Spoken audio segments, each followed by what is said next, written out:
Alors sentir que j'étais prête à écrire de la fiction, en fait, ça ne m'est jamais arrivé. C'est au bout d'un moment, une amie m'a dit qu'il fallait vraiment que je me jette dans le bain, donc j'y suis allée, j'avais 40 ans.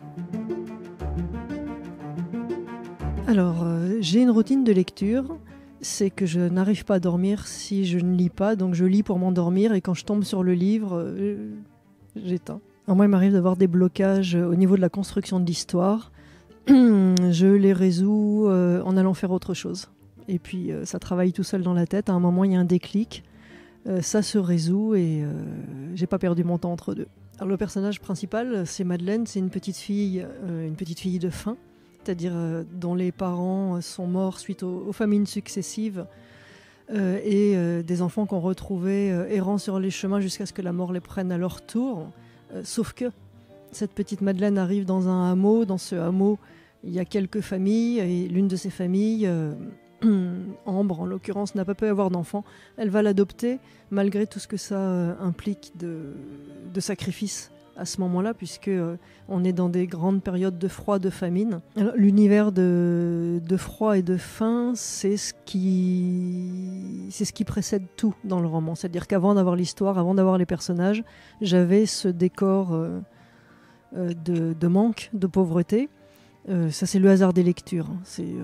J'ai reporté dans un espace-temps qui est relativement indéfini, quelque chose qui s'est déjà passé plein de fois, et notamment en France à la fin du XVIIe siècle, où il y a une personne sur 10 qui est morte en France des famines directes ou des suites des famines, et des emballements de la météo, des emballements du climat. Donc c'est vrai que ça fait écho à ce qu'on vit aujourd'hui, même si c'était différent. C'était une petite ère glaciaire.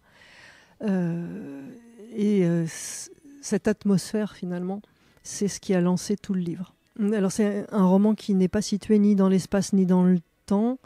Et ça vient avant tout, moi, de ma fascination qui ne se dément pas pour les contes, dont j'ai été bercée longtemps enfant. Et puis je trouve que c'est un univers exceptionnellement romanesque, et je pense que même sans faire exprès, je le reproduis.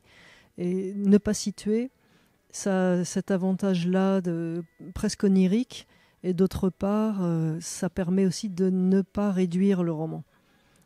Si vous dites que c'est à tel endroit et à tel moment, tout de suite, on sent que le cerveau se referme sur ce moment et sur cet endroit-là.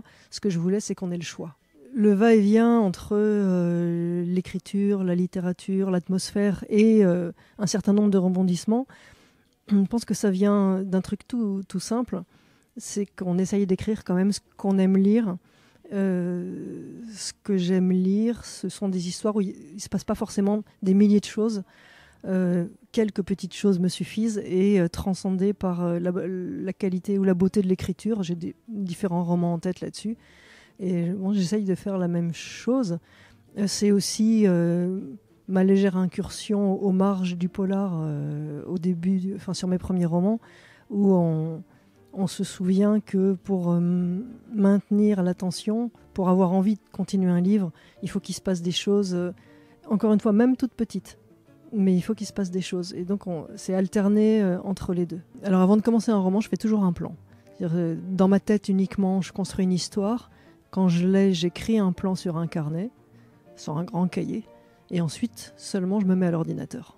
Alors, je fais un plan relativement détaillé, mais c'est-à-dire que je mets tous les chapitres.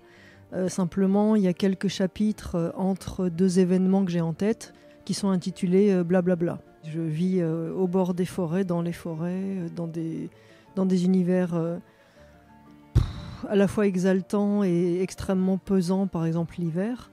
Donc forcément tout ça joue aussi par le fait que je vis dans un endroit où il n'y a pas de tentation, il n'y a rien à faire. Donc on s'ennuie, et quand on s'ennuie, on devient créatif. Si j'avais un mot à dire aux lecteurs, ou peut-être plus un mot à espérer des lecteurs, ce serait dire que dans un roman, j'essaye de mettre de l'émotion, et qu'il me semble que si eux, en le lisant, ne ressentent pas d'émotion, il y en a, normalement, il y en a beaucoup. Si on ne les ressent pas, c'est que j'ai raté mon coup. Donc j'espère qu'il y aura beaucoup de sensations, beaucoup d'émotions à la lecture de ce livre-là, et y compris bousculantes ou dérangeantes. Donc un jour où on va bien.